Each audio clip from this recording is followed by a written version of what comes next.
From Jerusalem, this is Baruch Gartner with the Living Aligned podcast.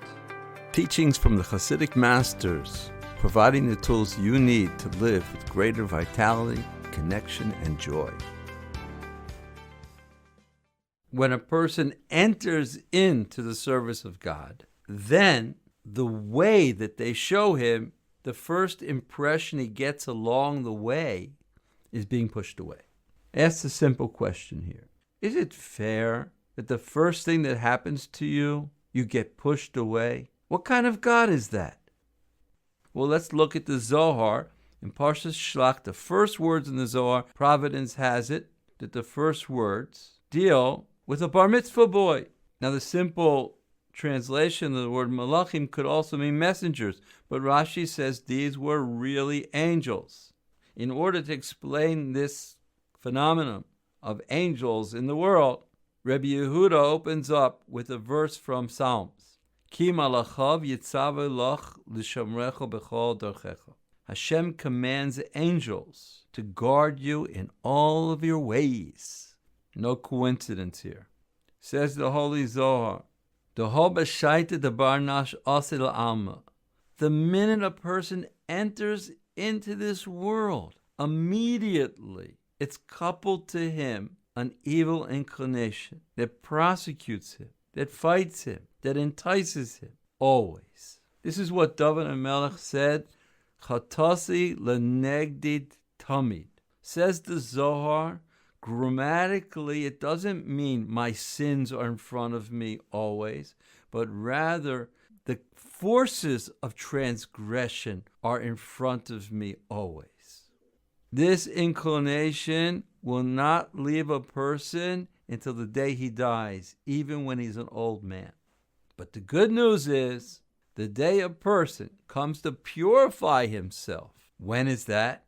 On the day of his bar or bat mitzvah, when he's 13 or 12 years old, then kicks in his good side. That's called the day a person enters into serving God.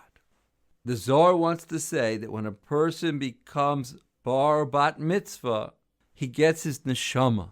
That's the part of him that wakes a person up, and a spirit of holiness spreads out on that person. It's on that day that a person now has two angels. One to the right, the Yetzer Tov, and one to the left, the evil inclination, the other side. And these two forces are mamish like angels. And they're by a person at all times. Says the Zohar, if a person purifies himself and connects to Hashem, then his evil inclination is subjugated to his good inclination. And both of them are coupled together in order to protect the person in all of his ways and everything that he does. Shnehem eschabrim b'haskama achas l'shmor sa'odem b'kol derachav. That's the meaning of the verse from Psalms, that Hashem commands his angels to guard him in all of his ways. Even the left side is on his side. Once again, we have the same problem here. Is that fair to let the Yetzer Hara have a head start of 13 years? The system of justice is a necessity to you ultimately getting that gewaltic connection of goodness from Hashem. Because in order to really be the master of your destiny, you have to be a person who exercises his free will. The only way you can exercise your free will is if you have an angel that's telling you to transgress all the time. That's the backdrop to our lives. And therefore, if Hashem sends us from the womb a force on the left-hand side that's there to entice us. This is exactly what I told my grandson. Shalom Meir, it's also good. It's also good that you have that inclination. And it's imperative that we know that the right hand is stronger. Hashem's love for us is greater than his love for justice. He wants to do good. This is what Rav Nachman's talking about. That even the feeling of being pushed away is really to bring you close. Even the left side is on your side, Hold on. Be strong, my brother.